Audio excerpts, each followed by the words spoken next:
Nesses 2 últimos domingos nós estivemos falando sobre a palavra em João 15, que é nesse discurso do Senhor Jesus. Ele faz parte exatamente de alguns ensinamentos antes da cruz.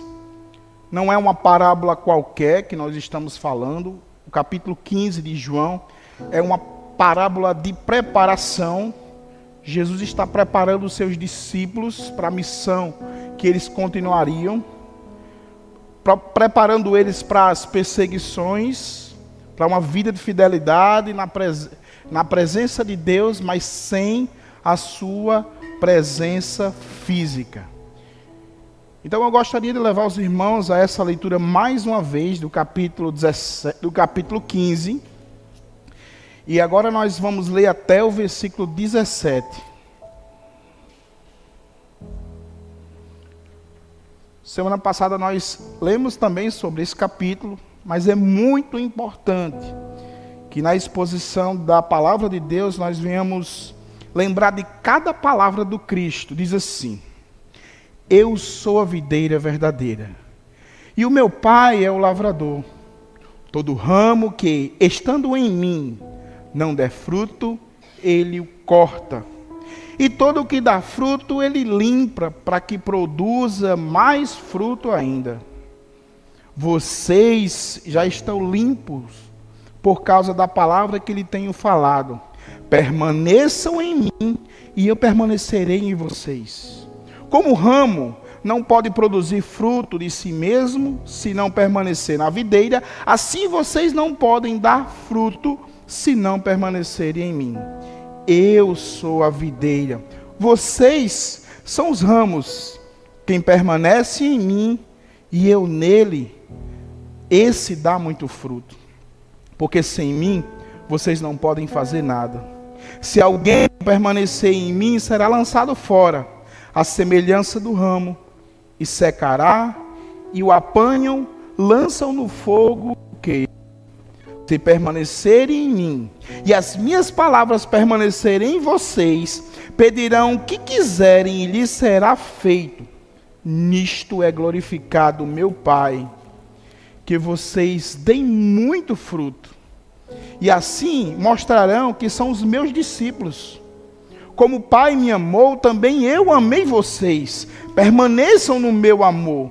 Se vocês guardarem os meus mandamentos, permanecerão no meu amor. E assim como também eu permaneço e guardo os mandamentos do meu Pai, e no seu amor permaneço. Tenho-lhe dito essas coisas para que a minha alegria esteja em vocês e a alegria de vocês seja completa. O meu mandamento é este: que vocês amem uns aos outros, assim como eu os amei. Ninguém tem maior amor do que este, de dar a própria vida pelos seus. Vocês são meus amigos, se fizerem o que eu lhe ordeno. Já não chamo vocês de servo, porque o servo não sabe o que o seu senhor faz, mas tenho chamado vocês de amigos. Porque tudo que ouvi do meu Pai, eu lhe dei a conhecer. Não foram vocês que me escolheram. Pelo contrário, eu os escolhi e os designei para que vão e deem fruto. E o fruto de vocês permaneçam, a fim de que tudo que pedirem ao Pai em meu nome, eu lhe conceda. O que eu lhe ordeno é isto: que vocês amem uns aos outros. Poucos capítulos das Escrituras revelam o quanto aqui está posto o coração de Deus. Aqui está revelado o segredo da santidade, da comunhão com Cristo. O resultado dessa glória com o Pai é fruto. A origem da vida santa não está no homem, mas na conexão com Cristo. O resultado dessa conexão é fruto. Nós vivemos em uma geração, meus irmãos, em que as pessoas querem dar fruto sem passarem pela poda. As pessoas querem glória sem renúncia, crescimento sem obediência, permanência sem compromisso. Por isso, há tantos galhos secos ocupando o espaço na videira. Aparência de vida, mas ausência de seiva. João 15 talvez retrata o mais puro, prático e confrontador entendimento sobre a santidade cristã. É um ramo que depende do Pai, e o Pai que limpa, e um fruto que glorifica. Esse caminho não é guiado por emoções, mas por obediência. Não é sustentado por sensações, mas por rendição. Não é aparência religiosa, é vida verdadeira. Então, nessa noite, meus irmãos, eu quero refletir sobre como o ser humano, ao longo da história, tentou produzir frutos fora da seiva. Como galhos secos, aprenderam a exibir frutos artificiais. Frutos robustos, brilhantes, adocicados, perfeitamente adaptados à necessidade do homem e não de Deus. E para começarmos a nossa reflexão, eu queria que os irmãos tivessem a primeira atenção no verso 5, aonde Cristo revela a sua dependência, a dependência que nós temos nele. Diz assim: eu sou a videira e vocês são os ramos. Quem permanece em mim e eu nele, esse dá muito fruto. Porque sem mim vocês não podem fazer nada. A grande denúncia aqui, meus irmãos, em João capítulo 15, não é contra o pecado escandaloso, mas contra a autossuficiência espiritual. O ramo não morre porque deixou de tentar produzir fruto, mas porque tentou produzir fruto fora da seiva da videira. Jesus está dizendo: sem mim vocês não podem produzir nada. E nós podemos compreender que o maior inimigo da vida espiritual não é apenas a fraqueza humana. Porque diante da fraqueza humana, ainda assim nós aprendemos muitas coisas. Porque o Senhor nos lapida e o Espírito Santo vai nos fortalecendo através do conhecimento da nossa fraqueza. Mas um dos nossos maiores inimigos é a falsa religiosidade. Ou a religiosidade, ou a falsa espiritualidade. Porque a Bíblia vai dizer, Tiago, que existe uma religiosidade verdadeira. E essa religiosidade é cheia de amor. Ajuda as pessoas. Mas existe sim uma falsa religiosidade, ou uma falsa espiritualidade. E o problema dessa falsa espiritualidade é que ela nos blinda de sermos transformados à imagem de Cristo. A nossa autossuficiência acha que nós já somos experimentados ao máximo, já ganhamos experiência o suficiente para nem precisarmos da vida espiritual. Isso ocorre quando nós fazemos muitas coisas para o Cristo sem depender dele em oração. Nós criamos ações, mas não o consultamos se de fato isso é a vontade de Deus. Nós queremos permanecer no corpo, que é a congregação, sem permanecer na comunhão dos santos. Queremos fazer parte de uma membresia, mas não fazer parte de uma igreja em que unidas consegue conquistar outras pessoas para o reino. É possível, Jesus vai dizer assim, olha, sem mim vocês não podem fazer nada. Mas os homens conseguiram encontrar um atalho. Enquanto Cristo disse o caminho, os homens encontraram um atalho para tentarem viver uma espiritualidade fora da videira. Assim como nós, na nossa impaciência, nós não esperamos os frutos naturais de uma planta, nós tentamos dar um determinado empurrãozinho com alguns agrotóxicos, alguns elementos para que os frutos sejam dados mais rápido, para que as flores sejam mais brilhantes e para que os frutos sejam mais robustos. Porque às vezes o fruto que se pode dar do Evangelho não é o suficiente para satisfazer o ego dos homens. Então nós criamos fruto que satisfaçam as pessoas. Qual é o fruto que satisfaz a Deus? É a transformação do homem pela santidade ao modelo do Cristo. É o Espírito Santo lapidando o nosso ser através da nossa fraqueza, nos mostrando quem nós somos, nos moldando à vontade de Deus. Só que esse fruto para muitas pessoas é insuficiente e inconsistente, porque muitas vezes a religião é visível. Enquanto a espiritualidade é invisível, se manifesta na intimidade com Deus, a religiosidade é aparente e nos mostra, mostra as nossas obras e faz com que as pessoas nos aplaudam.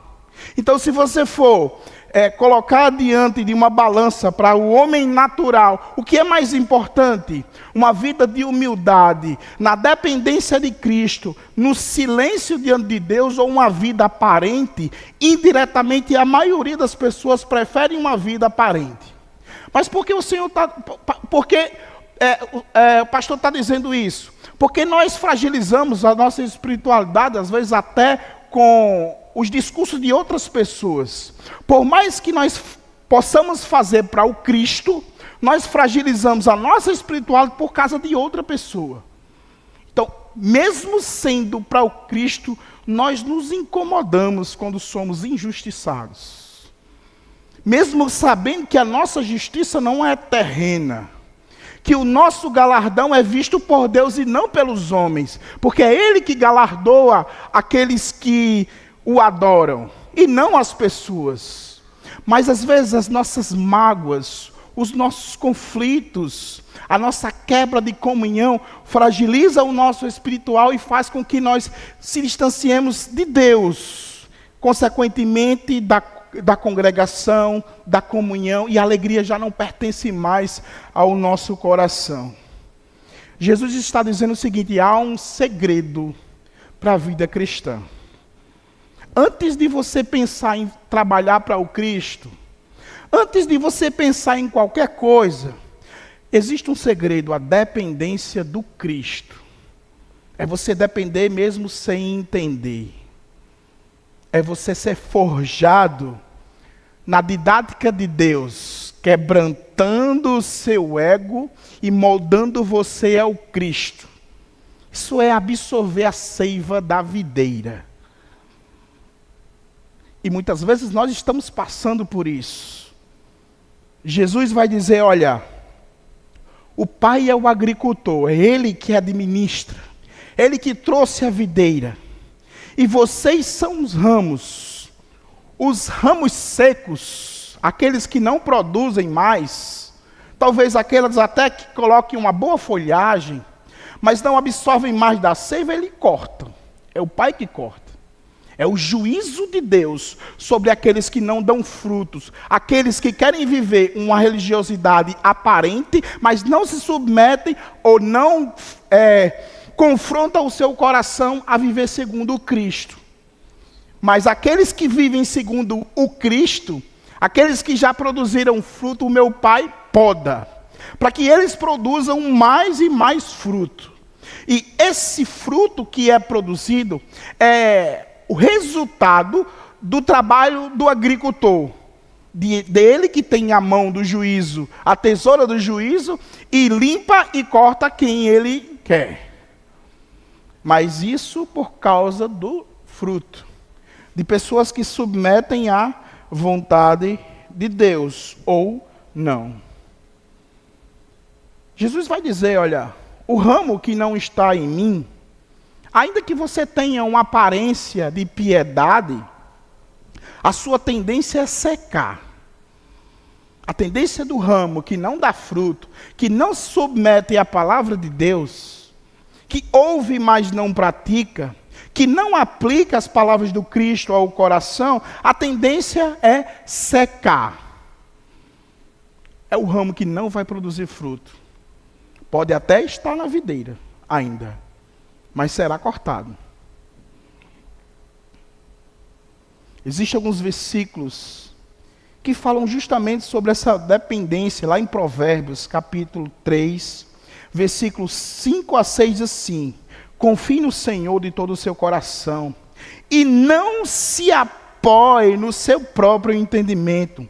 Reconheça o Senhor em todos os seus caminhos, e Ele endireitará as suas veredas. Ele vai direcionar você conforme a sua vontade. Mas o que é preciso você fazer? Você precisa confiar no Senhor. E a confiança no Senhor nem sempre exige de nós um conhecimento lógico da situação. Isso é fé. Foi dado inteligência ao homem para tentar discernir os momentos e os tempos. E tentar no seu coração fazer projetos. Mas tem que estar aberto a quando o Senhor o direciona, porque a vontade vai ser cumprida no Senhor. Para nós que desejamos que o Senhor faça a sua vontade em nós, então dos homens é os planos, mas a resposta vem do Senhor. 2 Coríntios capítulo 12, versículo 9, Paulo também fala sobre isso. Então ele me disse: a minha graça é o que basta a você, porque o poder se aperfeiçoa na fraqueza. De boa vontade, pois, mais me gloriarei na fraqueza, para que sobre mim repouse o poder do Cristo. O que Paulo está falando? Não vou entrar no mérito do espinho, mas Paulo está falando que esse espinho que ele tem, confronta um coração dele e humilha ele. E faz com que esse espinho revele nele toda essa fraqueza. E essa fraqueza causa dependência de Deus. É por isso que Paulo acaba se gloriando na fraqueza, porque quanto mais ele é fraco, ele é forte. Por quê? Porque o Espírito Santo, ele se manifesta, ele molda o homem através da sua fraqueza. O Espírito Santo encontra a sua humanidade caída e coloca diante de você o que você precisa mudar. Isso é poder do Espírito Santo. Então a primeira coisa que nós podemos entender nesse texto é que ele revela a nossa dependência ao Cristo. Um segundo princípio que nós podemos extrair é que esse texto também revela a essência da santidade, a conexão que nós temos com a videira. O versículo 7 e 8 diz assim, de João capítulo 15: se vocês permanecerem em mim, e as minhas palavras permanecerem em vocês, pedirão o que quiserem, e lhes será feito. Nisto é glorificado meu Pai, que vocês deem fruto, assim mostrarão que são os meus discípulos. Quando nós olhamos para esse texto, nós falamos o seguinte: então quer dizer que tudo que eu pedir a Deus, Deus vai dar? Agora eu quero que você pense que um discípulo de Deus, um discípulo de Jesus, está em comunhão e conexão com a videira, das necessidades e da sua espiritualidade. Jesus está falando das necessidades de ser um cristão, da confiança em que você deposita e o resultado que o Pai traz na sua vida. Jesus está falando sobre, mesmo que a minha presença física não esteja com vocês, a minha presença espiritual estará com vocês. Quando vocês falarem, será eu que estou falando por vocês, através do meu Espírito. Quando vocês precisarem, eu estarei aqui para acudir vocês. Então há uma conexão, uma comunhão entre o servo e o seu Senhor. Há uma relação de intimidade e de amor, de pureza, que nos faz obedecer a Ele independentemente daquilo que o Senhor nos manda fazer. Há uma relação de sentimentos. Embora a palavra seja uma ordenança, mas há uma relação de amor entre o Deus para conosco e nós para com Deus. Há uma relação de entendimento do quanto o Senhor nos ama e o quanto nós somos satisfeitos por ser os seus filhos, por ser remidos, por sermos espiados, por nos dar a condição de chegar nos atos do Pai, porque as nossas bondades, a nossa melhor dádiva diante de Deus fora de Cristo é insuficiente.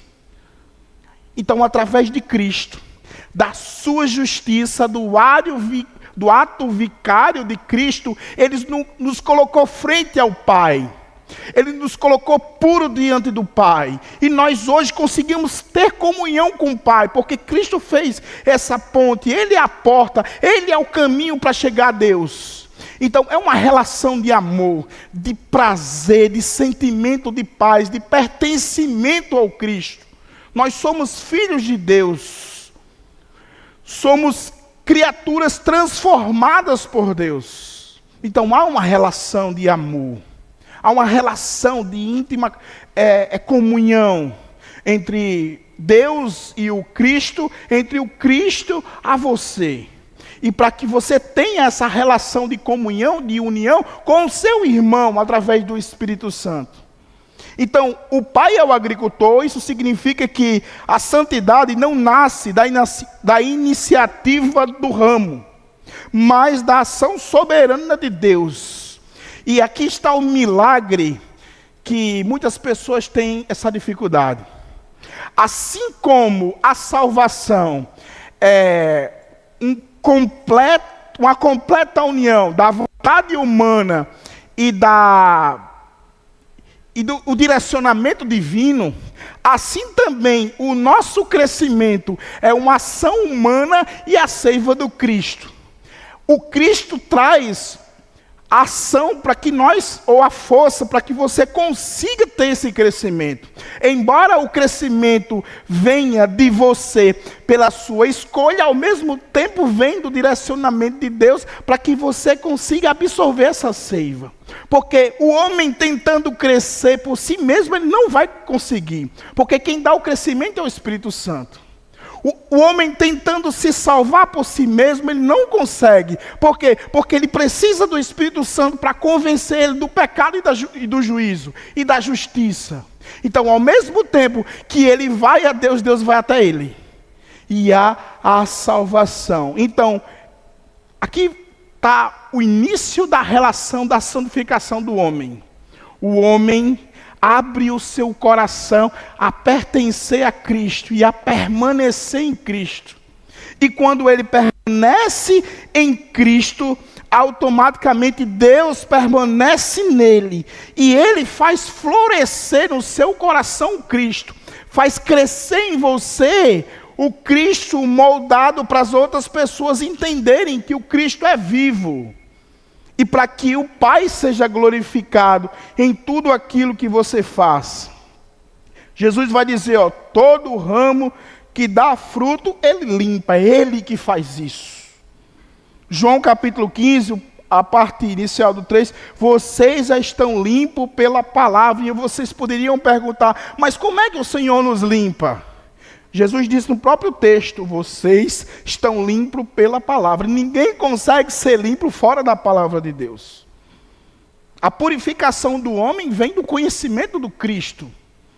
Infelizmente, as pessoas procuram um atalho diferente quando dizem o seguinte, deixe-me primeiro fazer isso, aquilo ou depois eu vou ser crente. Vocês já devem ter ouvido sobre isso. Quando eu parar de beber, ou quando eu resolver aquilo ou outro, aí assim que eu vou ser crente. Só que é inverso. O homem, ele não tem força suficiente para fazer uma purificação para ser evangélico ou ser crente. Ele precisa primeiro passar pelo Cristo. E é o Cristo que lhe dá força para que ele consiga ser limpo. É Deus que limpa o ramo. Nós não conseguimos nos limpar por nós mesmos. Nós não conseguimos, mas é Deus que faz isso. Nós podemos entender que a religião troca a santidade por estética espiritual. A pessoa parece piedosa, fala como piedosa, age como piedosa, mas não aceita ser limpo. Muitos de nós não aceitamos ser limpo. Quando há o confronto, quando o Espírito Santo revela os nossos pecados, e aí cabe a nós a ter uma vida de arrependimento, ou não. Em Hebreus capítulo 12, versículo 10 e 11, diz assim: pois ele nos disciplina por pouco tempo, segundo melhor lhe parecia. Deus, porém, nos disciplina para o nosso bem, a fim de participarmos da sua santidade. Toda disciplina, com efeito, no momento não parece ser motivo de alegria, mas de tristeza. Ao depois, porém, produz fruto pacífico de justiça ao que por ela tem sido exercido. Então toda disciplina é dolorosa. Todas as vezes que o Senhor derruba as nossas folhas, apara os nossos galhos, naquele momento a gente não consegue produzir fruto. Naquele momento é tristeza, angústia, porque o Cristo precisa lhe moldar conforme a sua vontade. Então, quando nós passamos pela disciplina, meus irmãos, e quando eu estou falando de disciplina, não estou falando somente da disciplina eclesiástica, não. Talvez alguns de vocês abriram uma janela do conhecimento religioso e disse, não, estou falando aqui, olha que fulano de tal que foi disciplinado. Não, meus irmãos, todos nós somos disciplinados quase constantemente. Quando o nosso pecado é confrontado, e principalmente quando ele é revelado, e quando muitas vezes somos humilhados por nossa natureza, há uma disciplina. Os homens podem até conseguir escapar das disciplinas da igreja. E não é tão difícil. Mas nós não conseguimos escapar das disciplinas de Deus. E essa é a maior prova de que Deus nos ama. É porque Ele disciplina. Que pai seria esse, vendo o erro do seu filho e não fazer nada para corrigi-lo? Esse não é o amor da Bíblia. Talvez é o amor na cabeça de muitos pais hoje, que acha que não disciplinar, ou apenas você chegar lá em uma conversa, ou simplesmente não fazer nada, deixar que por si só ele reflita na vida. Então talvez esse seja o exemplo na Bíblia não. Na Bíblia há a correção, há a vara. E a vara do cajado que o Senhor submete a cada um de nós, ela é dolorosa. Ela é muito dolorosa. Então, meus irmãos, esse texto ele revela sobre a essência da santidade, dessa comunhão, dessa conexão que nós temos com o Pai, da lapidação que o Espírito Santo faz conosco. E também revela que é através da obediência que nós mostramos que estamos com Cristo. Olha o versículo 10. Se vocês guardarem os meus mandamentos, permanecerão no meu amor. Assim como também eu tenho guardado os mandamentos de meu Pai, e no seu amor permaneço. E quando Jesus diz, vocês já estão limpos pela palavra. Jesus vai dizer assim em outros momentos, olha, eu não vim julgar vocês, porque tem quem julgue, a palavra. Jesus ele veio trazer salvação. O julgamento já estava posto sobre os homens. E esse julgamento tem um filtro da palavra. É a palavra que nos traz o julgamento.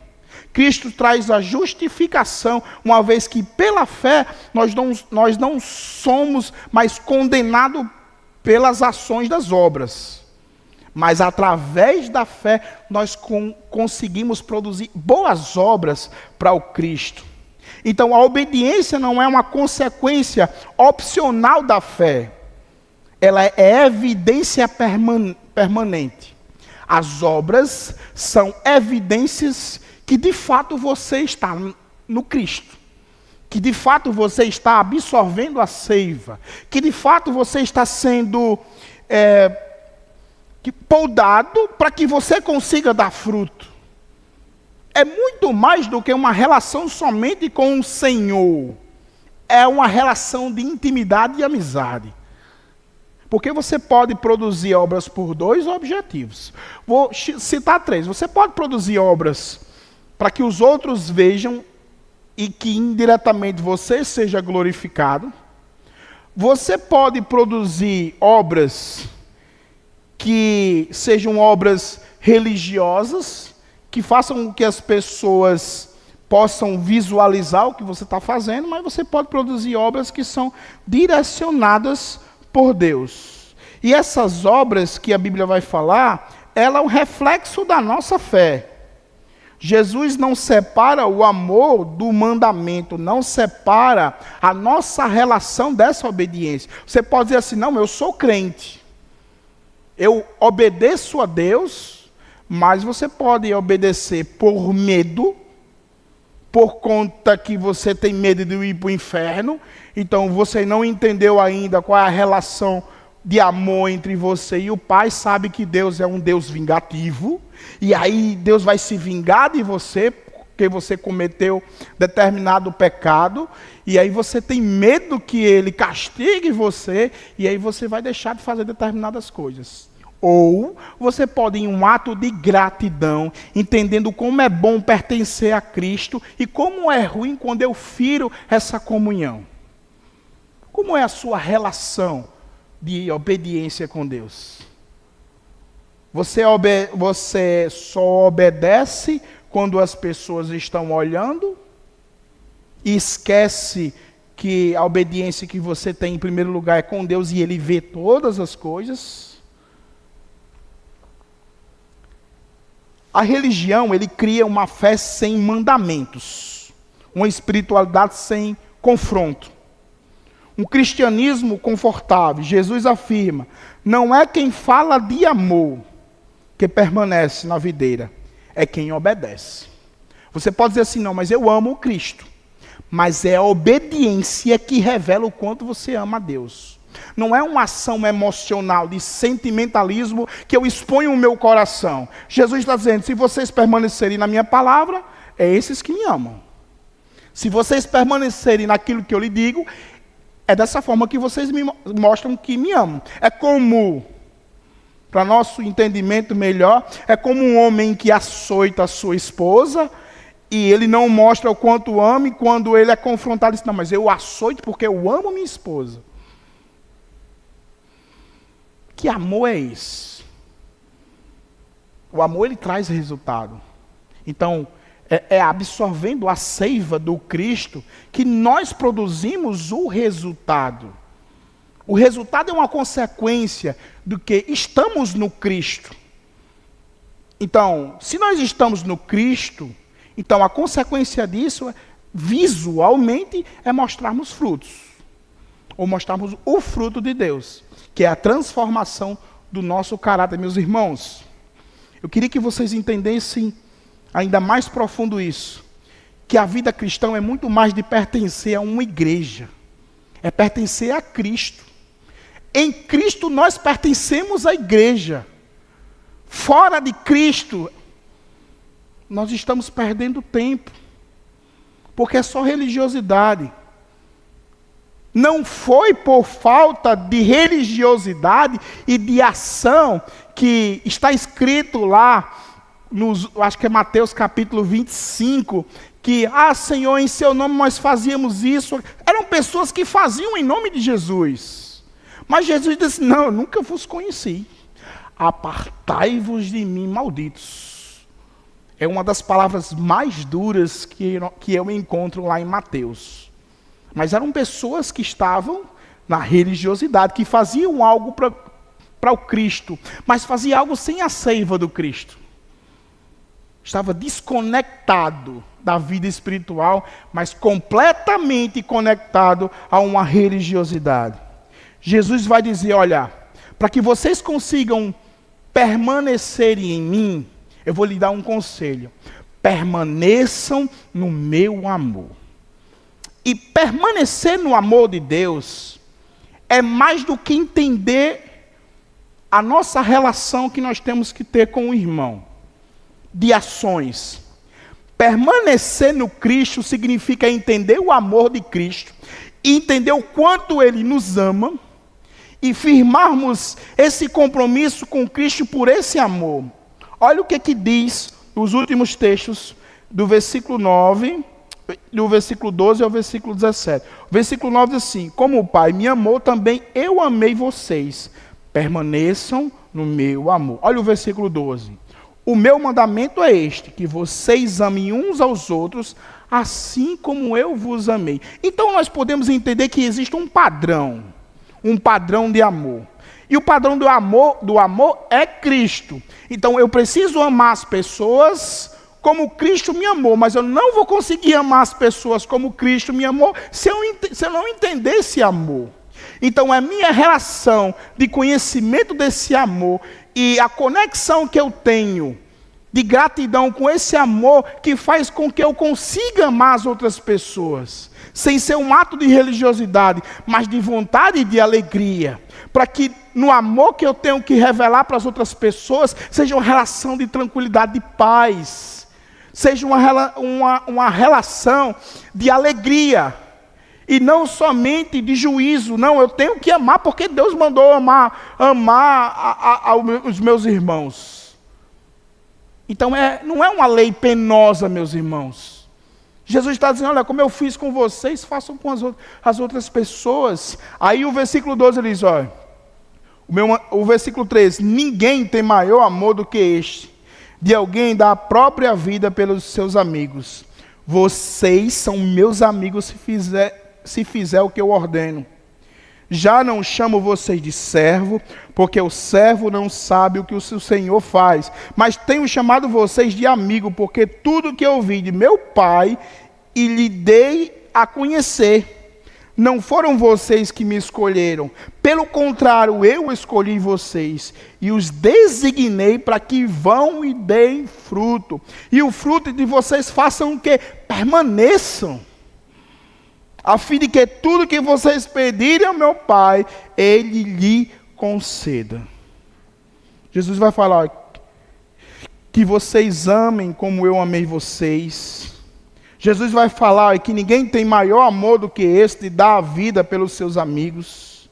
Jesus está falando que eu escolhi vocês. Paulo vai falar em outros momentos, porque Romanos capítulo 5, versículos 6 e 8 diz, porque Cristo, estando nós ainda fracos, morreu morreu ao seu tempo pelos ímpios. Porque apenas alguém morrerá por um justo, pois poderá ser que pelo bom alguém até ouse morrer. Mas Deus prova o seu amor. E qual é a maior prova de Deus, do seu amor para conosco? É que Cristo morreu por nós, sendo ainda nós pecadores. Ele morreu por você enquanto você era ofensor. Ele morreu por você enquanto você não entendia. Ele morreu por aqueles que falavam, crucificam. Ele morreu por aqueles que dizem assim, que falavam na cruz, se tu és o Cristo, desce daí de cima, salva a ti mesmo. E Jesus poderia condenar aqueles homens. Jesus disse, olha, Senhor, perdoa, porque eles não sabem o que dizem. Então Jesus perdoou as nossas ofensas, meus irmãos. Os nossos pecados, alguns pecados que nem nós mesmos nos perdoamos por termos cometido. Jesus perdoou você. Ele limpou e lhe apresentou diante de Deus puro. Meus irmãos, isso é o maior ato de amor. É Ele ter nos perdoado. Quando nós olhamos para a Bíblia e diz assim, não, Jesus fala para perdoarmos 70 vezes 7 e é o irmão, e você diz assim, isso é coisa demais. Mas quando nós olhamos para a nossa vida, Ele nos perdoou 70 vezes 7. E muito mais.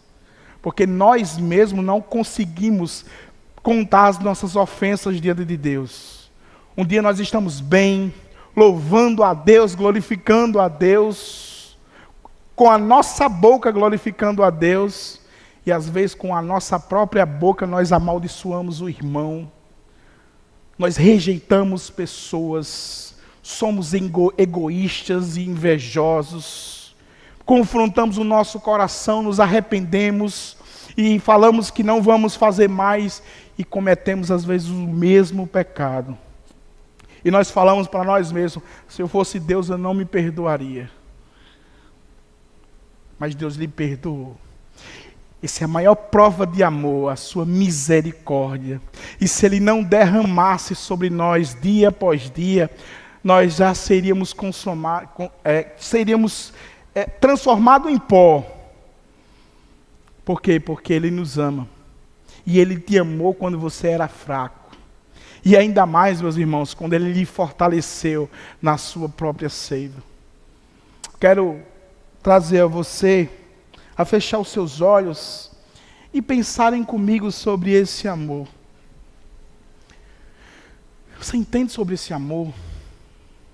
Em que Ele deu o seu próprio Filho, que não existe nenhuma obra que você possa fazer para Deus que se equipare com a obra do Cristo. Você consegue entender que enquanto você era ofensor, e só habitava mal em você, Ele disse, eu vou fazer com que ele frutifique.